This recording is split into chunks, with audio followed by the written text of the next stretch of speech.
Hello students, welcome back to another session on inventory and risk management. So we have seen what is inventory management, the inventory control, the methods, the tools, techniques and everything which we have discussed. So today we will be discussing about safety stock. Okay, so you have heard the term safety stock. Why in inventory management or inventory control, maintaining the safety stock is important. So what is a safety stock? It is nothing but the extra stock of inventory that are kept to manage the unforeseen or unpredictable situation. If certain unpredictable or unforeseen situations or conditions happen, then in the go down we will be maintaining some inventories. Okay, so that is termed as safety stock. So the safety stock implies the extra inventory that can be drawn down in the godown when usage rates are greater than expectation, or it can be termed as the safety stock is maintained as a buffer stock to protect the organization from uncertain losses. Okay, if like what you call, if an order came all of a sudden and our godown is not having particular raw material to produce the items or the product, then we will incur a loss and the customer dissatisfaction will be resulting. So to avoid all those things, a buffer stock is maintained by the godowns or the organizations. So such stock of inventory is termed as safety stock. Okay, and this is maintained to protect the organization from uncertain losses. And the factors influencing safety stock, what are the factors which are influencing safety stock are demand. If there is a huge demand or if there is a sudden demand in the market, then that may affect the safety stock.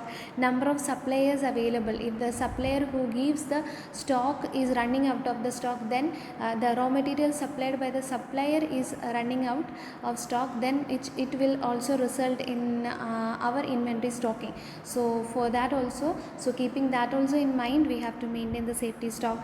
The criticality of the items, the nature and availability, certain natural resources, those will not be available all of the time, or certain items which have been, the raw materials have been transported from some other countries or some other far places, then that will be also affecting.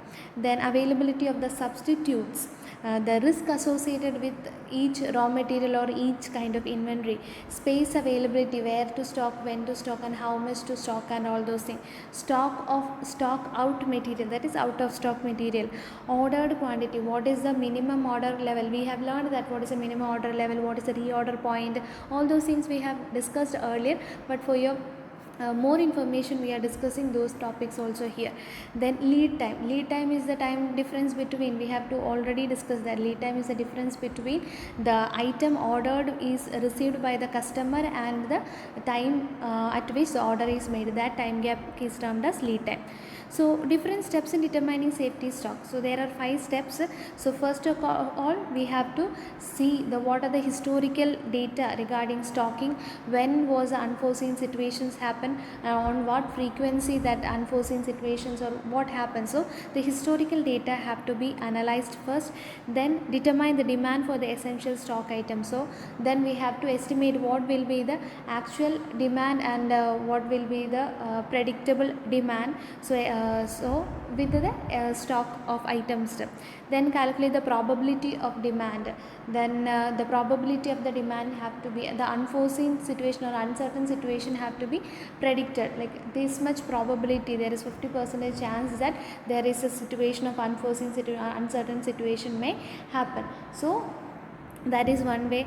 Next step involved is establish reorder time for the specific service level.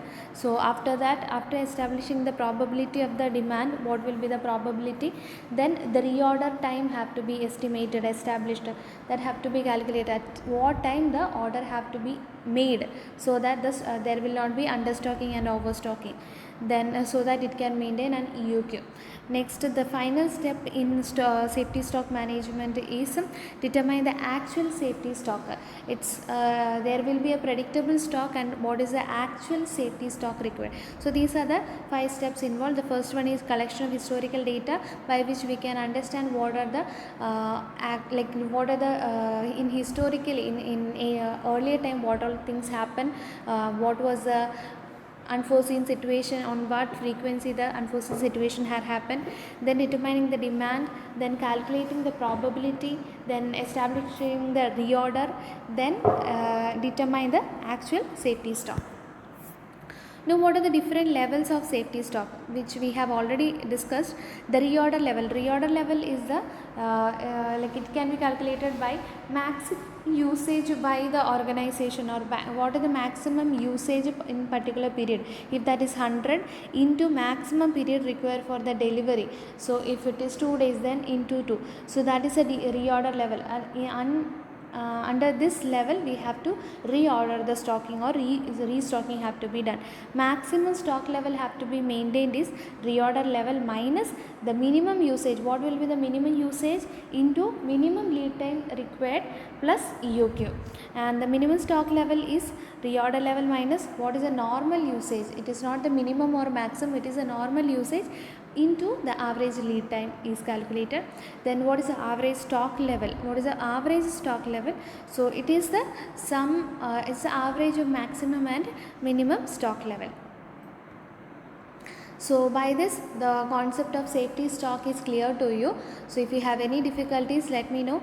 So I hope the safety stock and the steps involved and the factors affecting is clear to you all. Thank you.